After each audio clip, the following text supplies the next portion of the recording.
儿？恩公，我爹把你给的钱又输光了，然后100两帮我卖到了杏花楼。喂，怎么，你们认识啊？能不能把他放了？你说什么？放了他？你是不是开玩笑啊？他是我花了100两银子买回来的，代表我们杏花楼来万花楼选花魁的。我要放了他，谁来代表我们杏花楼扬名赚钱呢？那你要多少钱才能把他放了？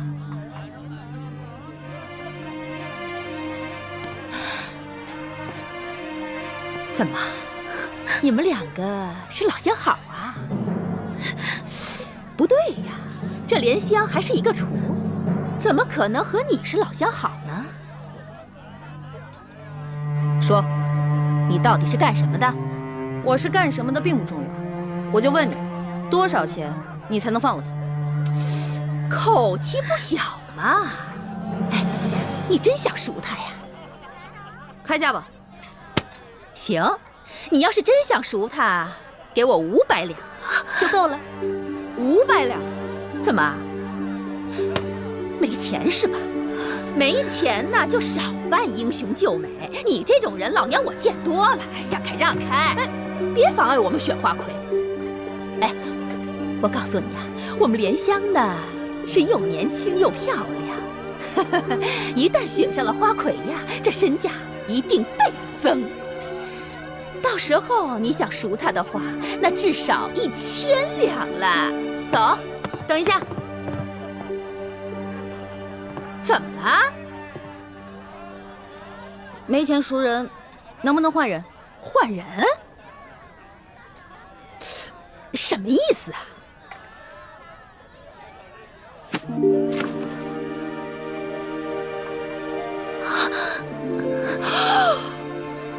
用我换他。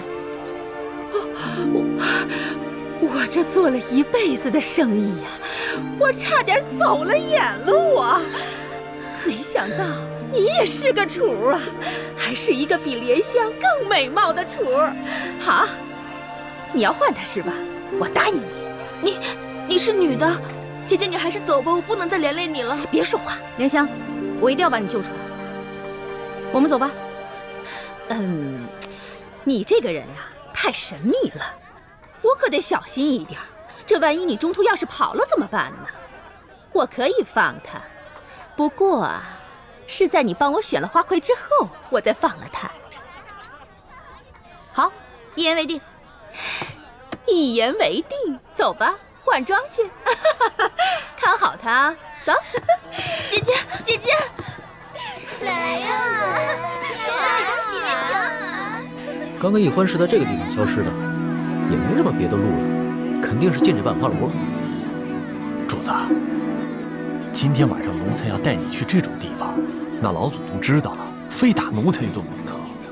此事你不说我不说，老祖宗怎么会知道呢？可是，行了，别啰嗦，进去。哎呀，是，守着点啊，别动啊！都在这好好等着，热络。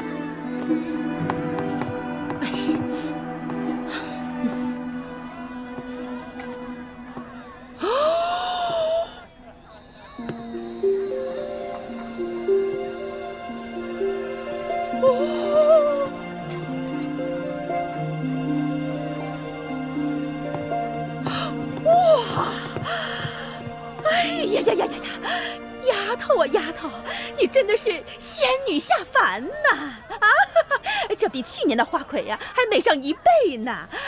我跟你说，待会儿一定要给妈妈长脸，一定要把12花楼的花魁给我拿下来。但是妈妈，我能不能先把脑袋上这花给摘了？这花太多了，我戴着难受。不行。那个欢姑娘，只有这身衣服啊，跟这个头饰啊，才最配你嘛！走，其他候选人都到了，就差你了，快点！到你了，就差你了！太沉了，你等会儿。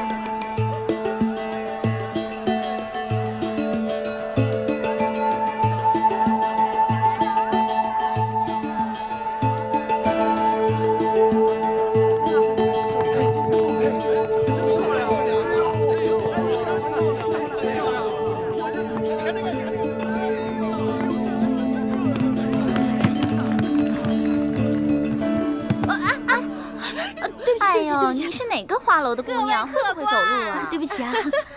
今天全城12道花楼的家人都到齐了，花魁比赛正式开始。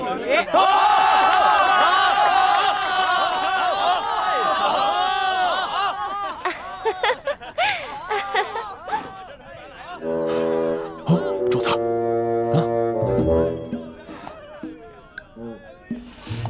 不好，龙小弟追来，这下麻烦了。现在我们有请上一届的花魁，是谁呀？西域姑娘出场。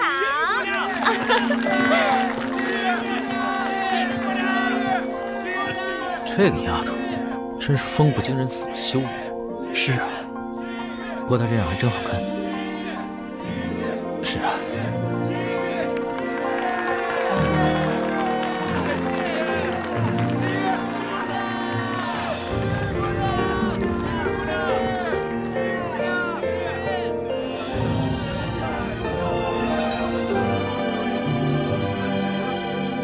各位客官，如果您中意我们哪位姑娘，便可以从那里拿一朵鲜花放进那位姑娘的花篮里。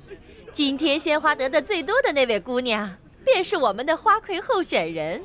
候选人将会与上一届的花魁一决高低，胜出者便是今年的花魁。好，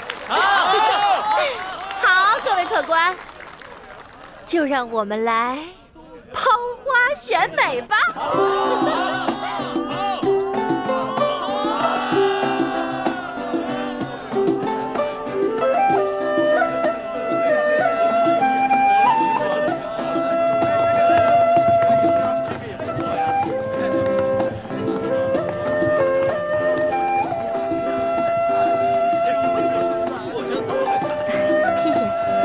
谢谢你的花，谢谢，谢谢你的花，谢谢，谢谢你的花，谢谢，谢谢，谢谢。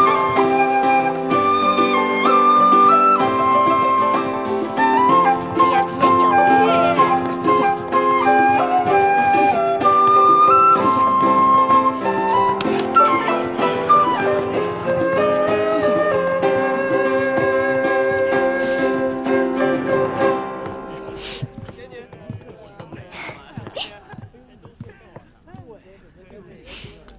等会儿再跟你算账。多谢这位客官捧场。这朵花是不会给你的。你投不投给我，我都是花魁。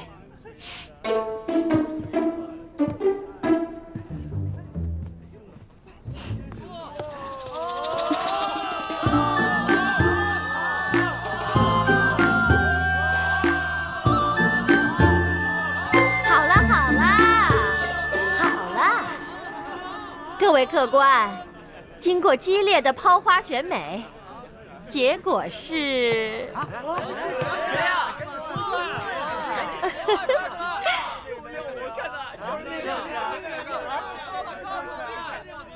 还用我数吗？不用数啦！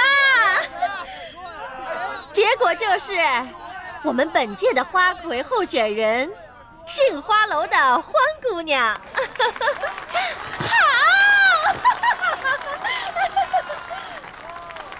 现在由上一届的花魁西域姑娘与本届的候选人欢姑娘进行歌舞比试，谁得的鲜花最多，谁就是本届万花楼的花魁。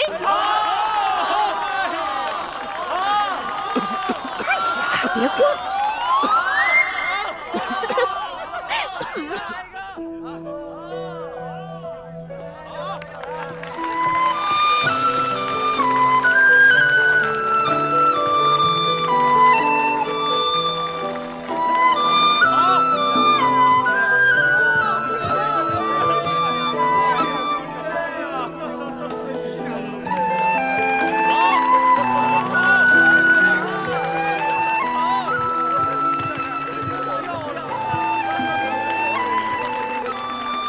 这位客官，可否借一下你的宝剑？你又想干什么？要你管！借不借？如果你要是不借的话，那我就去找别的客官借了。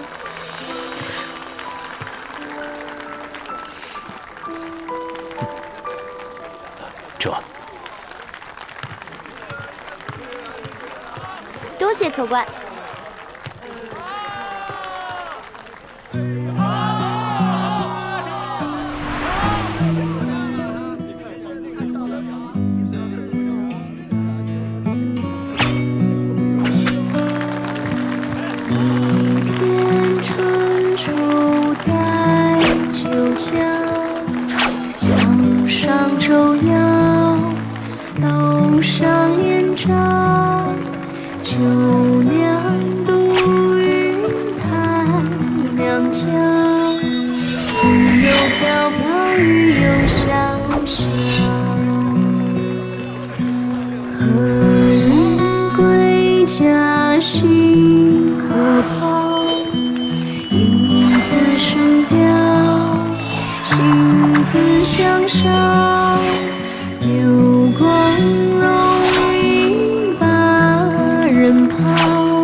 各位客官，看得开心吗？开心！现在开始投花选花魁。哎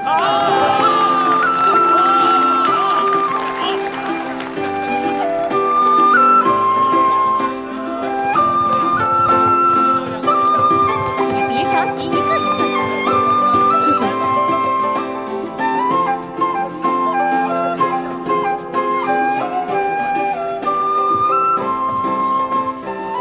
两位姑娘花盘里的花一样多，按规矩呀，两位都是今年的花魁。我宣布，今年的花魁是欢姑娘和西域姑娘。慢着！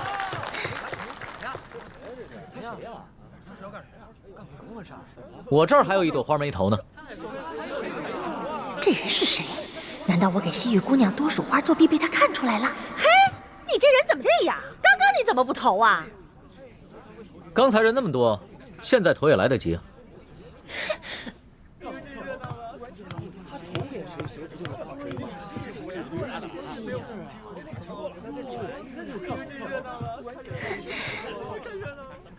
那你这花儿打算投给谁呀？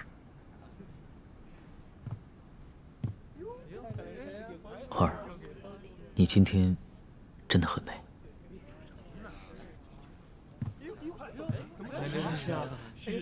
哇！西域姑娘花盘里的花比欢姑娘多上一朵，所以今年的花魁还是西域姑娘。哎呀！今年的花魁，西域姑娘。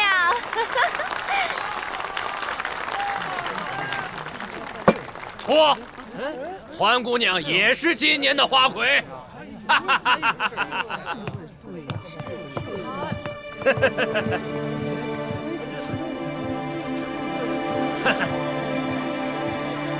我这儿也有一朵花没投，他们现在两个人的红花都一样，所以两个人都是今年的花魁。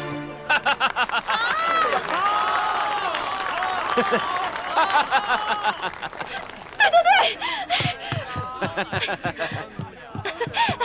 我跟大家说啊，今年的花魁呀，是我们杏花楼的欢姑娘。王妈妈，我出3000两，包下环姑娘的初夜。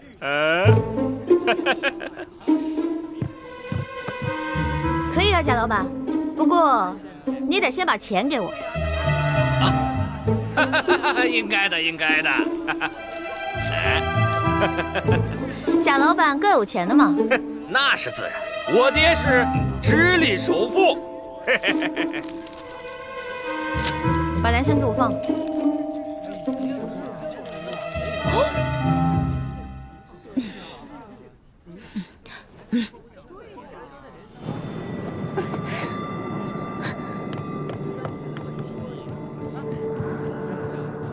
姐姐，你为了我已经受了不少委屈了。这些人他们都不是好人，你不要管我，你还是走吧。莲香，姐姐已经帮你赎身了，你拿着这些钱离开你的赌鬼爹爹，跟你娘去个好地方过日子吧。可是我……哎，不许再说了，如果你再说的话，姐姐该生气了。快走吧，走啊！您真是有眼光啊！原来你忙活了这么久，就是为了救这个莲香姑娘。不然呢？你以为我得了失心疯啊？那现在你可以跟我回去了吗？环姑娘，咱们走吧。去哪儿啊？自然是去我们该去的地方，做我们该做的事情。春宵一刻值千金呐！好啊！别过来！别过来！环姑娘，你这是干什么呀？贾老板，您可真是贵人多忘事啊！之前在您的赌坊，我就赢了您100两银子，今天又让您破费了3000两，真是不好意思啊！原来大闹我赌坊的那个臭小子，竟然是你这个丫头！我是女人，照样可以要你的命！都别过来！再过来我就杀了他！都别过来！别过来！走！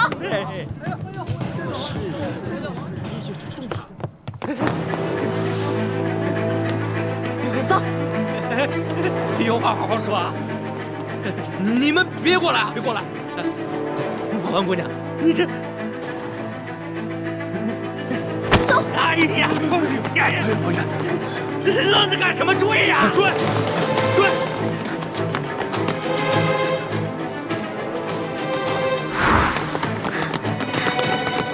站住！追！站住！站住！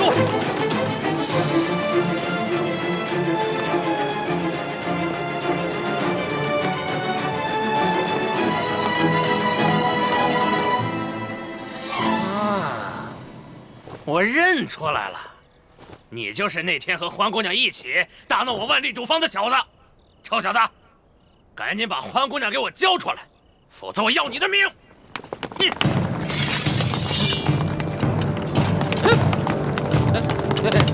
各位官爷，是不是搞错了？我可是直隶首富的儿子，我叔叔是京城的2品大员，该抓的是他们啊！该抓的是他们。直隶首富，2品大员，那算什么？我们家主子可是全国第1首富，这大清朝的第1大官儿。哎呀，大清朝第1大官儿，你以为他是皇帝老子呢？啊！贾老板，很不幸，你猜中了，我们家主子正是当今皇上。跪下！万岁爷饶命！万岁爷饶命啊！万岁爷，小的有眼无珠，有眼无识泰山，你大人大量，放了我吧！首徒在，把这危害一方的恶霸拿下来，送到刑部审问，再查一查他的叔叔和爹爹是不是做过什么违法乱纪之事。这，把他那爪子给我剁了！遮住！哎呀，万岁爷，饶命啊！万岁爷！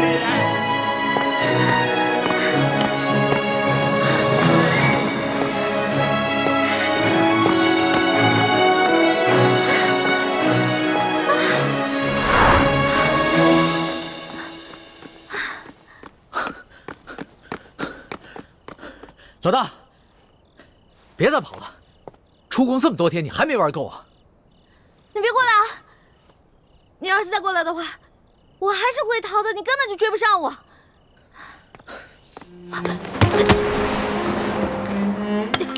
老大，龙小弟，别再跟着我了，赶紧跟索大人回宫吧，外面不比宫里安全。老大，你真的舍得离我而去，从此再也不见我了吗？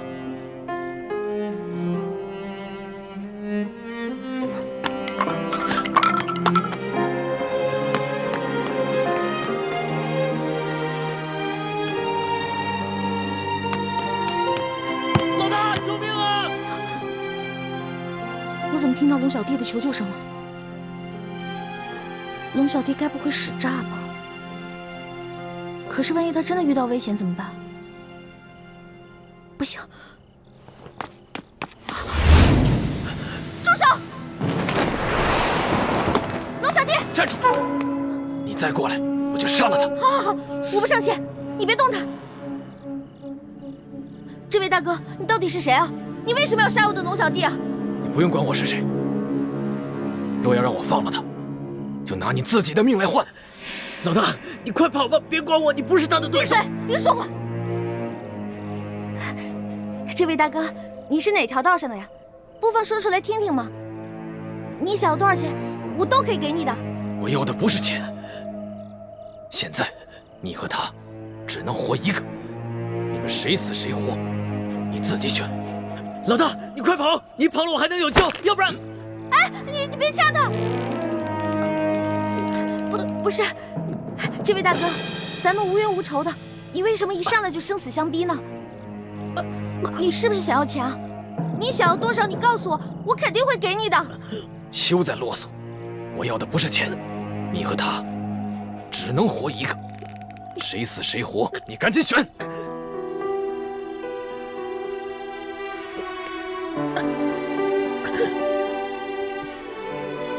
我没办法选，我们两个曾经对着月亮发过誓，是一辈子的好兄弟，要同生共死。要么你就放过他，要么你就把我们两个全杀了吧。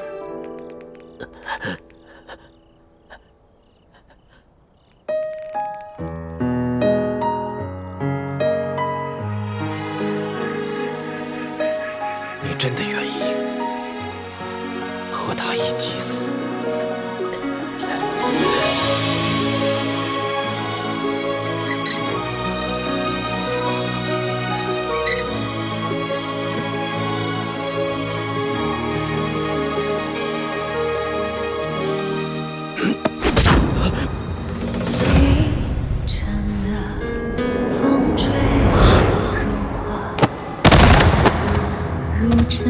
龙小弟，繁华，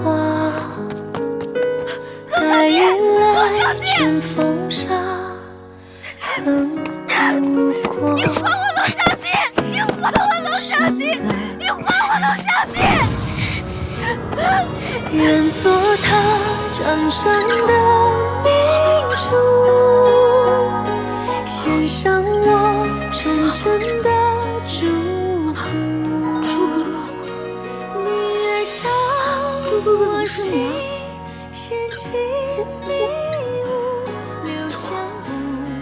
你不等了吗？对不起啊，猪哥哥，我不知道是，对不起，猪哥哥。欢梅，如果我真的杀了他，你会杀了我吗？我怎么可能会伤害你呢？正如你不会伤害我一样啊。但你却会自杀，以身殉情，是吗？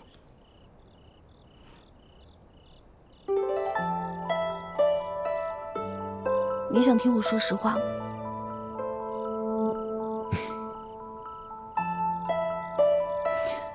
猪哥哥，身体发肤受之父母，活在这个世上，我不会为了任何一个人轻生。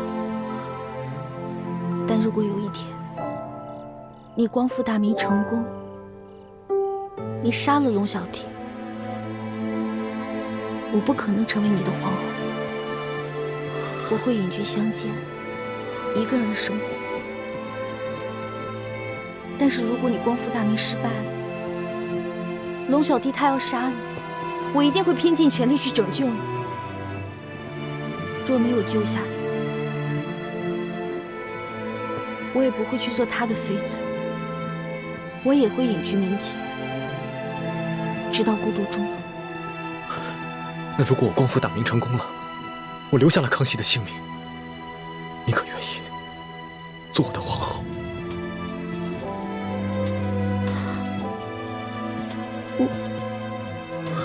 算了，我不逼你了，我不想看你为难的样子。如果那个时候光复大明真的成功了，我也听凭你的意愿，绝不勉强。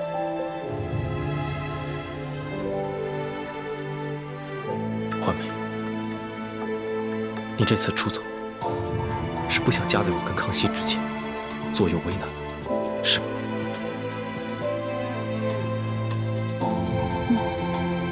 但你还是放不下他，否则，以他那点追踪的本事，他不可能一直跟得上你。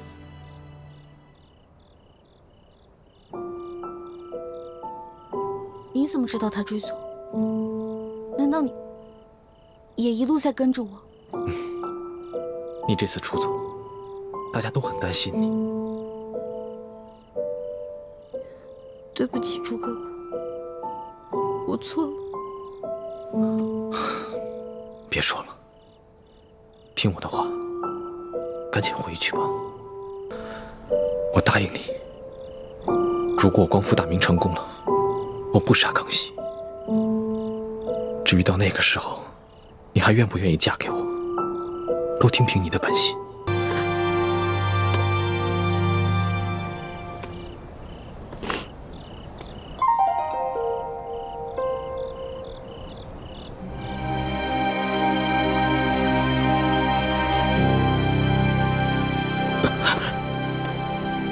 老大，我们还活着吗？还是都死了？俗话说得好啊，好人命不长，坏人活千年。你怎么可能那么容易死啊？我有点晕，你先让我躺一会儿。起开，别再装了啊！不是，哎，老大，谁救了我们呀？谁救了你？当然是老大我了。不可能吧？那个黑衣人的武功，你根本就比不上。我在他手底下，最多也就过3招，你最多10招了。不能智取啊！我打不过他，我想招啊，我聪明啊，我在我手上抹毒，我跟他过招的时候，把毒药趁机抹在他手上，结果他就中毒了。所以啊，他为了换取解药，就把我们2个放了。现在指不定在哪个地方运功排毒呢。要这么说的话，我就信了。论你这旁门外道，我老大绝对是天下第一。老大，你又救了我一回，你要怎么感谢你啊？别缠着我就行，我就谢天谢地了。你还没玩够啊？老大，我知道你是觉得我听信了宫里的谣言，所以才生我的气，是不是？我保证，我以后再也不听信谣言了。真的？真的，我不仅是你的龙小弟，我还是真龙天子，金口玉言的。那我也不想再回到那个大鸟笼子里了。你不回是吧？你不回，别怪我赖账啊。赖什么账啊？在山西的时候，我可是欠了你一大笔账。我的利息可高了，你还得起吗？老大，你可不要趁火打劫啊！趁火打劫？全天下哪有你这个皇上厉害？大明内乱，你们大清趁机占领了大明的整个江山，老百姓刚刚经历了战乱，想过上几天好日子，可你们呢？朝中权贵搞起了圈地，各地的官吏设置了各种关卡，变相的收取各种赋税，你们这才叫做趁火打劫，一本万利的勾当呢！我怎么了？我说错了吗？我说的都是实话。龙小弟啊，其实这就是我要的利息。你要记得曾经答应过我的那些话：消除贵族特权，割除积弊，整顿吏治。让全天下的老百姓过上好日子。好，我答应你，这个利息我一定还。你就不想监督着我把这笔账给还了？皇上果然是天底下最无赖的人。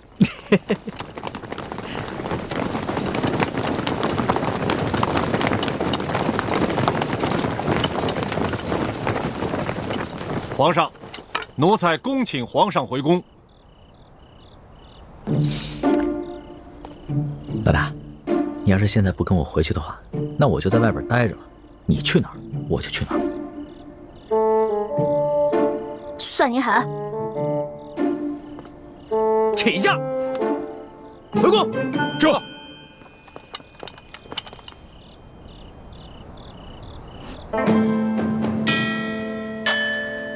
皇上回宫了。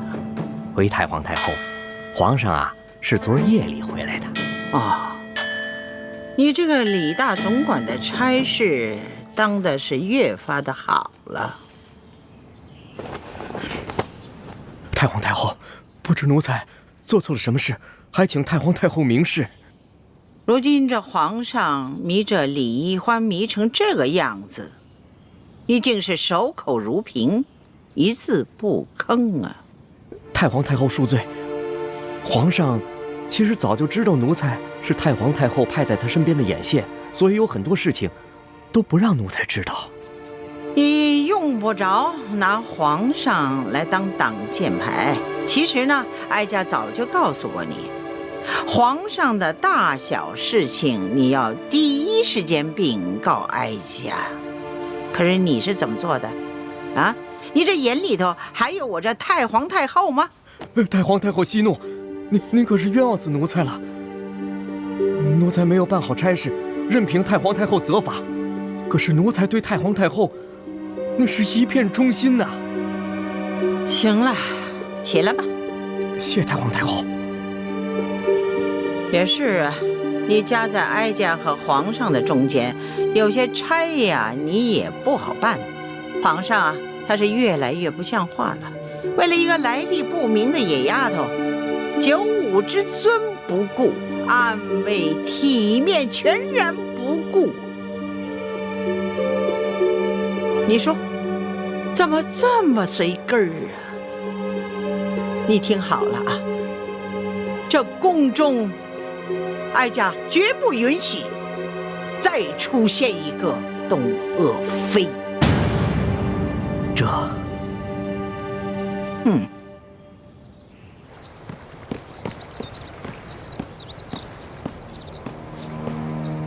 奴才索额图，给皇后请安。听说昨晚紫禁城所有的宫门大开，皇上大摇大摆的接着出走的李易欢回宫了。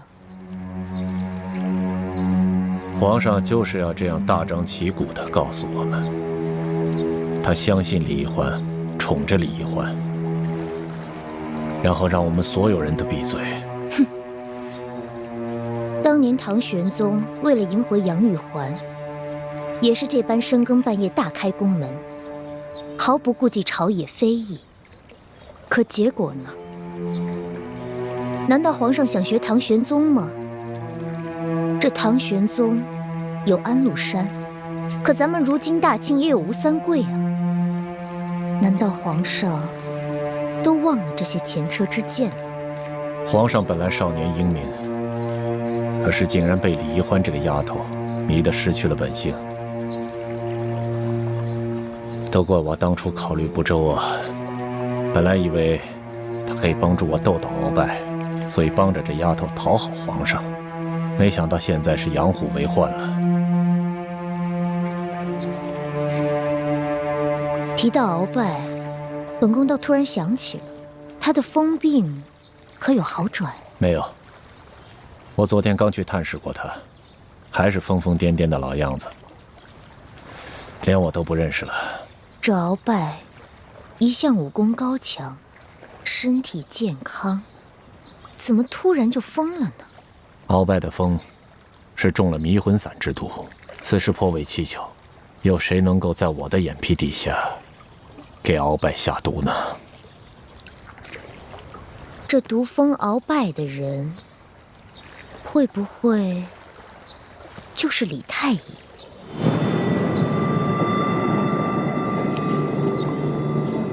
我也一直有此怀疑，只是苦无证据，所以现在也不敢声张。我派了最得力的人去追查他和李易欢的真实来历，可是现在还没有什么眉目。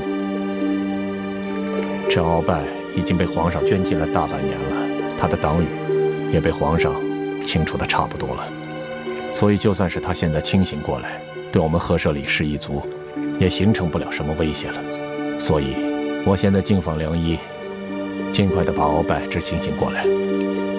如此甚好。若鳌拜能够早日清醒，也能早日交出这明珠谷的奸细，我们也能早些证实这李氏兄妹的奸细身份。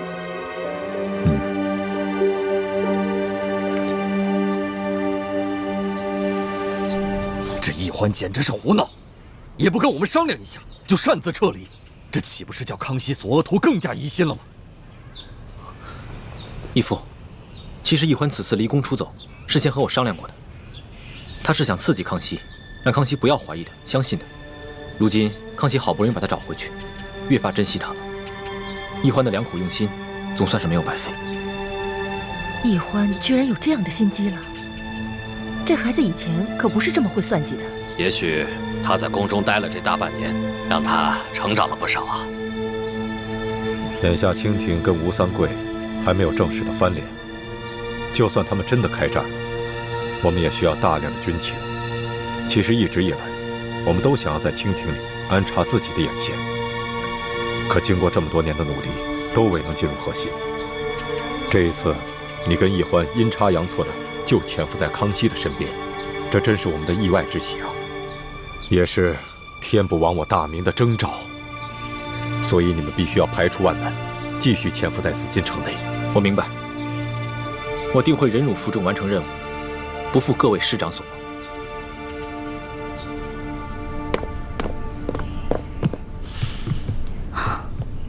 哇，这么多奏折，你得批多少天啊？3天3夜都批不完。你还说呢？这不都怪你啊？大不了我陪你忙3天3夜呗。老大，这次这要是不出宫追你的话，你是不是真的就再也不回来了？为什么呀？你就真的那么狠得下心，永远的离开朕？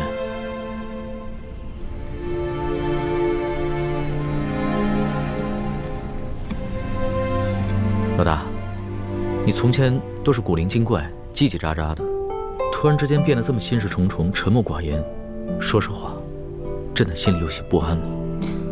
龙小弟啊，我刚开始认识你的时候，我就冒充你的老大，我喜欢保护你，真心想保护你。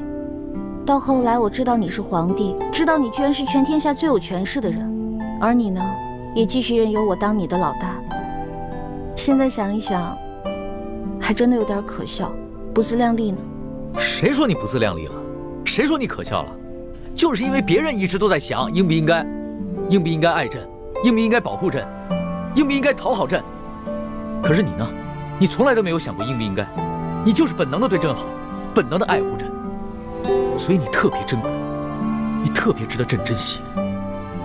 我刚开始进皇宫是因为对皇宫好奇，我想进来看看是什么样子。到后来呢，我慢慢习惯你给我的一切，我想陪着你。可是后来渐渐的，我对皇宫有了恐惧，我想逃离，我害怕。而且，就算你总说你心里很珍惜我，你喜欢我，可是我时常能感觉到你的心在动摇。你每一次动摇，都让我特别害怕，就更想逃离了。你看看，你又在倒打一耙。朕什么时候动摇过？明明是你一直在拒绝朕，一直对朕若即若离。老大，你的那些心思，朕都明白。你放心吧，朕一定不会禁锢你，朕会尽可能的给你最大的自由，朕一定不会伤害你，朕会尽最大的努力去保护你。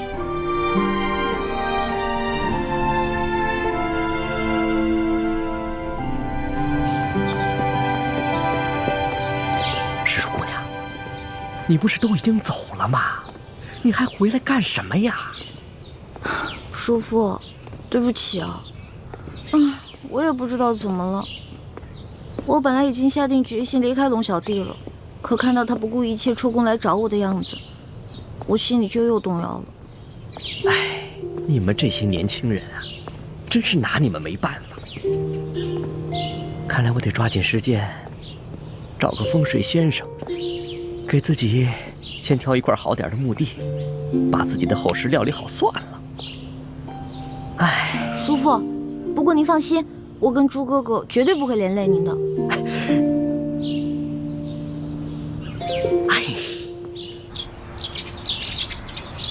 那鳌拜的病情怎么样了？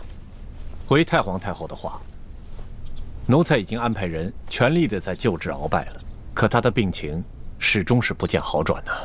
这可麻烦了，他一手打造的情报网，难道就这么一直瘫痪下去了吗？当初可是你负责监管鳌拜的呀，他是在你的眼皮底下被人毒疯的呀，而你又查不出这下毒的人，又迟迟治不好他的病。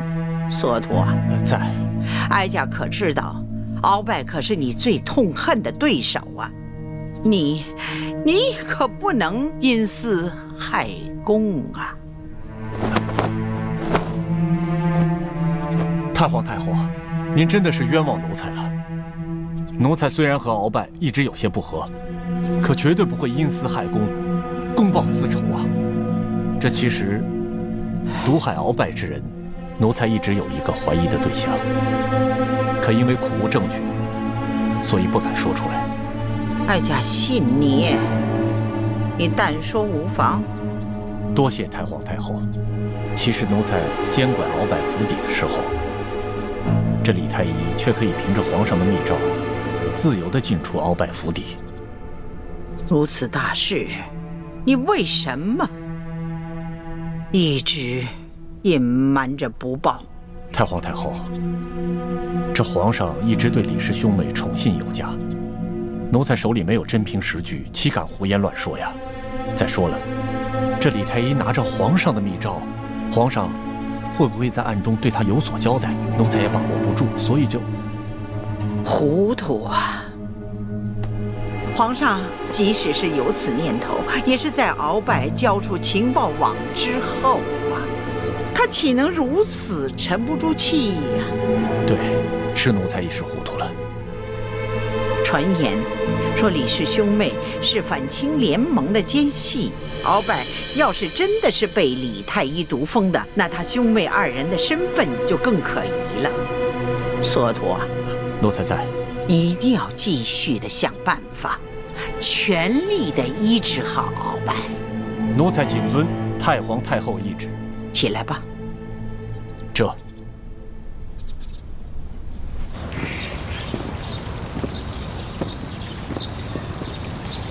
一欢，这会儿你可真是让大师兄伤心了。我就是因为不想让他伤心，所以才选择出走的。傻妹妹，你要说我嘛，已经了无牵挂，倒是可以一走了之。是我自愿继续留在宫里协助大师兄，而你，就算大师兄肯放手，你爹和诸位师长，他们能放手吗？你又能逃到哪儿去呢？雪姐姐，别老提这些让我心烦的事儿了。我想明白了，反正我也改变不了什么。与其愁白了头发，不如好吃好喝的过好以后的每一天呢。真是羡慕你这个性子，天大的事情都能一笑了之。哎，雪姐姐，如果你一直留在皇宫的话，那皇上会不会对你？放心吧，康熙虽然表面恕了我的罪，但他对我还是有戒心的。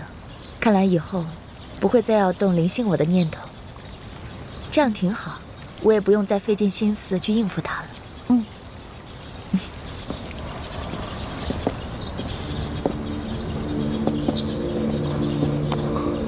环美，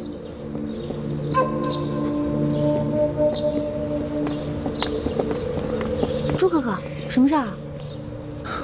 今天太医院的王太医被太皇太后叫了过去，回来以后，我问他有什么事情，他一直支支吾吾不肯明说，我便留了个心眼。后来我发现，他煎了一剂药，从药渣的成分来看，应该是治疗失心疯的方子。失心疯？太皇太后不会得了失心疯了吧？不可能啊，她明明好好的呀。难道这个药是给鳌拜煎的？还是倾城的心思缜密。当时我也有此疑心，就悄悄去找了李公公，果然不出我所料。李公公说，太皇太后正在命索额图悄悄医治鳌拜。太皇太后想要医治好鳌拜，应该就是为了要对付你们两个。这只是原因之一。鳌拜发疯以后，他所掌控的情报网络一直处于瘫痪状态。康熙想尽了办法，也无从下手。但是，一旦太皇太后治好了鳌拜的失心疯，那么鳌拜就只能乖乖地交出他所掌控的情报网络。朱哥哥、学姐姐，咱们也别太过于担心。这个迷魂散之毒很难解的，即使解了，中毒之人的神智也不可能完全恢复正常的。再说，我们之前不是一直怀疑是索额图毒疯鳌拜的吗？那索额图肯定不会医好鳌拜的。现在也只能这么希望了，否则一旦治好鳌拜的失心疯，我们的身份就都暴露了。不如我们想个办法除掉鳌拜。来不及了，太皇太后已经加强了对鳌拜的保护。如果我们在这个时候动手，不仅很难得手，还容易暴露自己。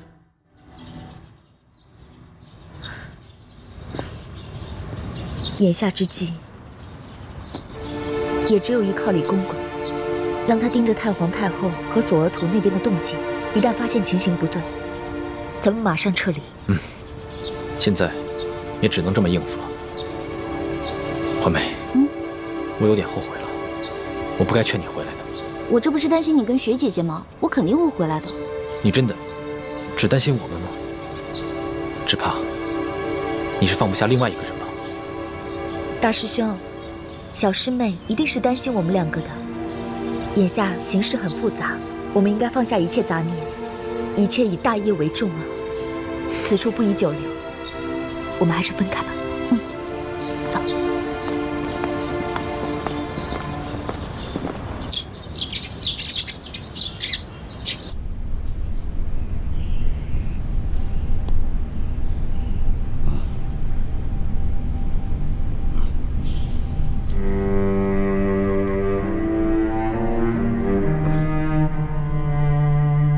元帅，在。你拿着老夫的手谕，前去调8000人马，一定要把敌人斩杀于阵前。末将遵命。老爷，快把药喝了吧。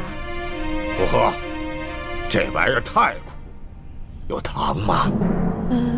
我的糖呢？你给我糖！我的糖，我的糖！你给我糖，我的糖哪儿去了？你给我糖，我的糖呢？我的糖呢？我的糖去哪儿了？老爷，啊，糖在哪儿？你小心老三，我的糖呢？去按住敖大人，让他吃药。是。糖。你们干什么？你别管我！我要找糖，找糖！哎呀，哎呀！我的糖！把药给我！放开我！我的糖！你们都想害我！鳌拜，该吃药了。听话。我不喝药，我要糖！把这碗药喝了，我就给你糖吃，好不好啊？你给我糖，我不喝药。鳌拜啊，这药啊，是太皇太后亲自让太医院的院判为你配制的药，你可不要辜负了太皇太后的一片心意啊！来，乖乖的把药喝了，喝。太皇太后，对啊，太皇太后，太皇太后，哎，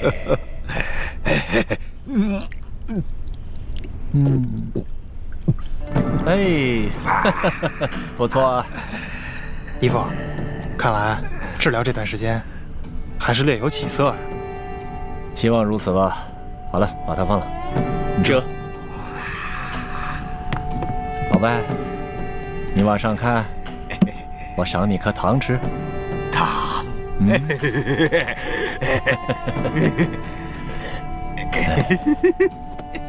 老白，虽然你是我赫舍里氏一族的大敌，我的糖，现在看到你这么疯疯癫癫的，我还真有点于心不忍。哪儿去了？半年前，你让我向皇上进言，我拒绝了你。我的糖，但现在形势变了，这李氏兄妹成了朝廷的大敌，威胁到了皇上。看来我不得不放弃前嫌，全力救治你了。我可不想真的成为大清的罪人呐！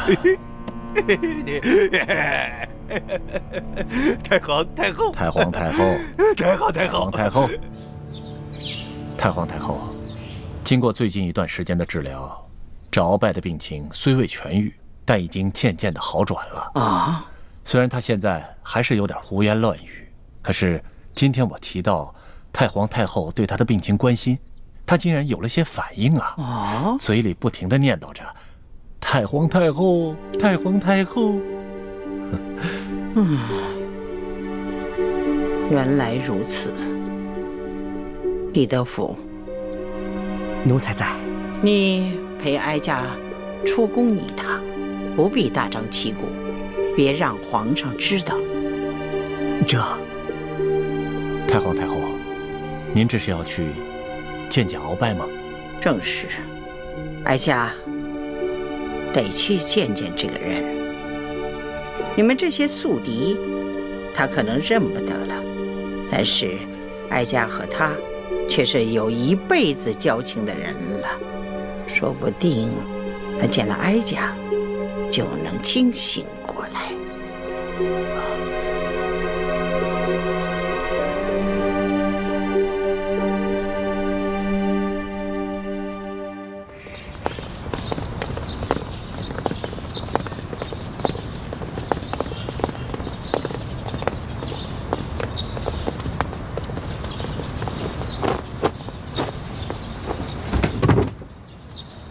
奴才索额图给太皇太后请安了。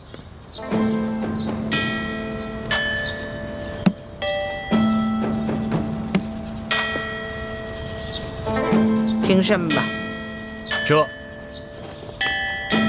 鳌拜他怎么样？鳌拜还是老样子，疯疯癫癫的。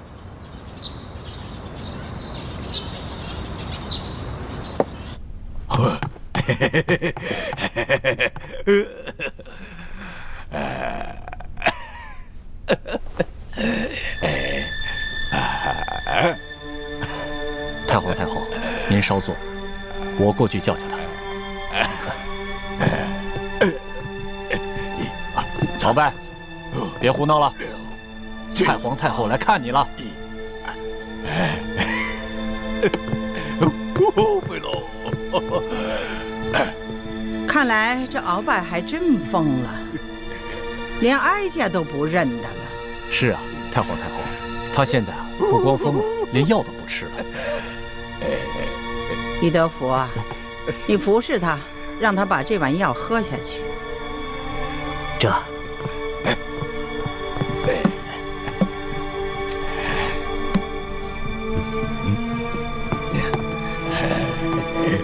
敖大人，这药可是太皇太后专门为你的病让太医熬制的，把药喝了吧。我没病，我不喝药，我要吃的，我要吃的，不好吃，你不好吃，你滚开！小心点，别把药弄洒了。敖大人，先把药喝了，喝了药以后呢，就给你好吃的了。鳌拜呀，敖大人，老贼耶！有哀家在，谁敢欺负你呀？喝了吧。啊？有好吃的。先喝药。你就是个大骗子！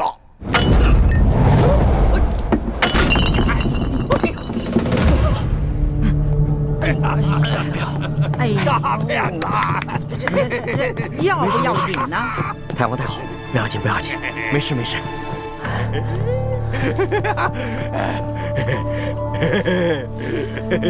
李德福，哎，你回宫吧啊，换身衣服啊，不必再回来了啊。哀家今天就是来看鳌拜的，此事啊可不能跟别人说啊，记住了。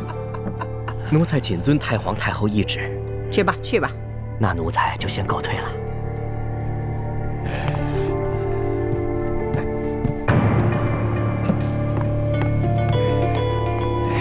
那太医熬的药还有富裕的吗？回太皇太后的话，还有一壶呢。端上来。这，把药拿过来。这，嘿嘿嘿。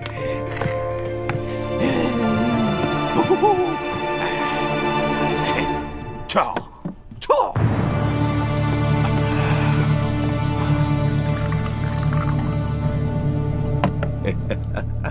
哀家还不信了呢。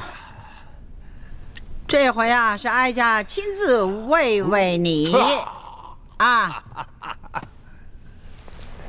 你得啊给个面子啊！太皇太后啊，您可注意安全，他可疯得很。我不怕他。鳌拜，你玩的挺好啊！这次啊是哀家亲自为你，知道吗？啊，你听好了啊，这里的药材啊都是域外进贡的，知道吗？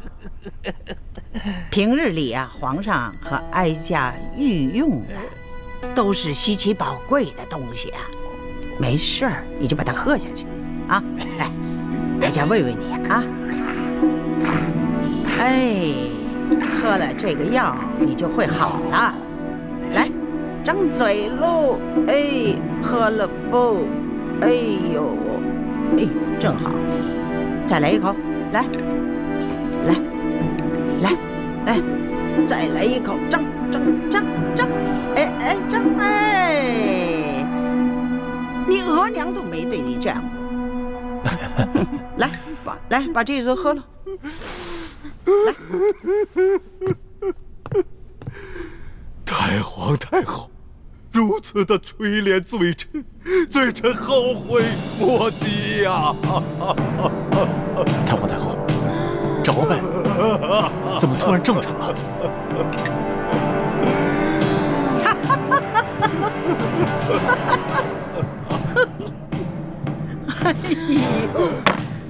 哎呀！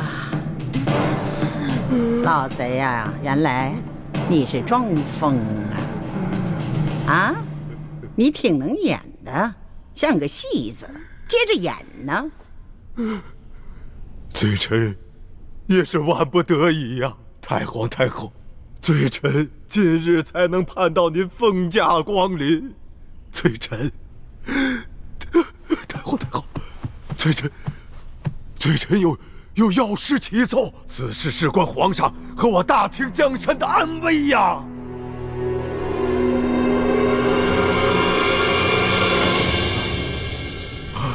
什么？太皇太后去见了鳌拜？索额图向太皇太后禀报说，鳌拜的病已经有起色，他已经能够记起太皇太后了。于是太皇太后就决定去探望鳌拜，不过他没有大张旗鼓。他只是带了我、索额图、纳赛，还有2个嬷嬷。太皇太后见到鳌拜，可有什么发现？太皇太后见到鳌拜，让我给他喂药。鳌拜突然间一碗药，哗，泼了我一身一脸。然后太皇太后就让我回去换衣服。后面发生什么事情，我就不知道了。鳌拜拿药泼了你一身啊！鳌拜拿药泼了你一身。如果他只是疯病发作，倒也罢了。可如果他是故意而为，那这件事情可就大大不妙了啊！那就是说明鳌拜的疯病很有可能已经好了。他是在继续装疯，故意支开你，是要向太皇太后单独密奏。我有一种不祥的预感啊！说不定我们都被鳌拜给骗了。他其实根本就没有疯，当初我们始终查不到究竟是谁下的毒。其实我们忽略了一个可能性，这个毒很可能是鳌拜自己下的，而且分量很轻，又事先安排了身边的亲信，在事后给他服下解药，他自己则继续装疯，瞒过了我们所有人。那，你这么一说，我好像也有点怀疑了。那鳌拜既然能够制出大补丸之毒，这说明他对毒药是有一定了解的。那他泼了我一脸一身，这显然就是故意的。如果真是这样，那我们的身份岂不是都会暴露了？哎呦，这可怎么办呢？我说吧，让你们早点撤离，你们就是不听啊！特别是这个易欢，明明人已经走了，还回来干什么呀？叔父先别着急，事到如今，我们也只能随机应变了。在没有确定鳌拜是不是真的装疯之前，我们要预见到所有可能出现的情况，想好相应的对策。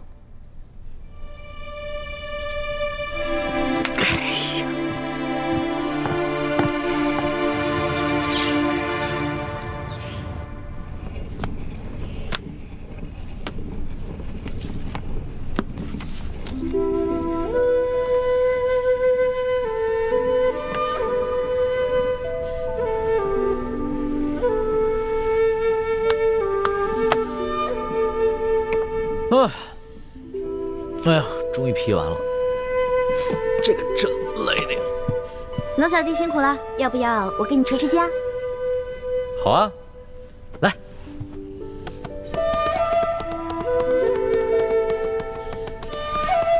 老大，谢谢你啊，谢谢你肯跟朕回来，这样的感觉真的是太好了。朕希望这样的日子永远能持续下去。龙小弟，我不敢去想什么永远，我只能珍惜我们在一起的每一天。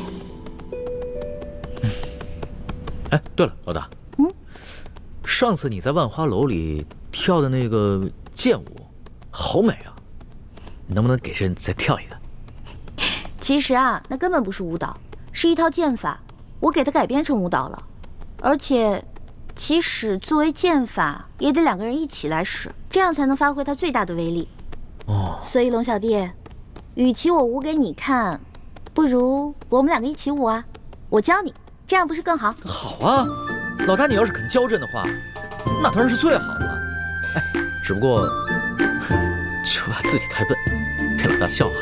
笨没关系啊，你的学费多给我1倍就好了。哎，老大。你这贪财贪吃的本性，朕看这辈子是真改不了了。太皇太后驾到！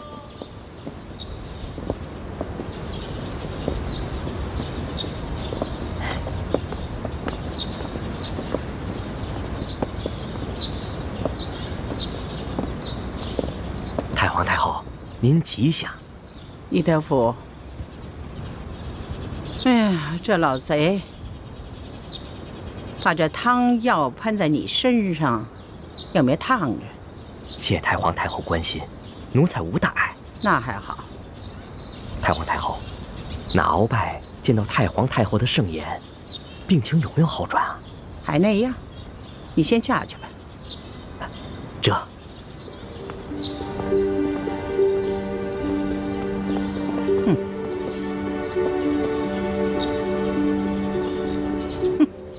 他忘了哀家是谁，是太皇太后，就是铁嘴钢牙，也能撬开他的嘴，看有谁如此大大包天。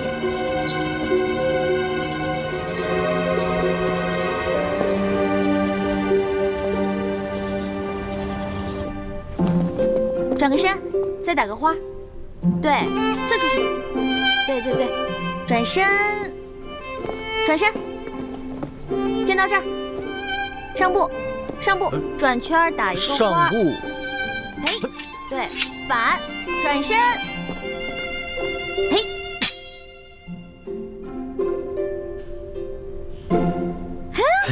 不错，龙小弟，一点就通，练武奇才啊你！还是老大教导有方嘛。嗯。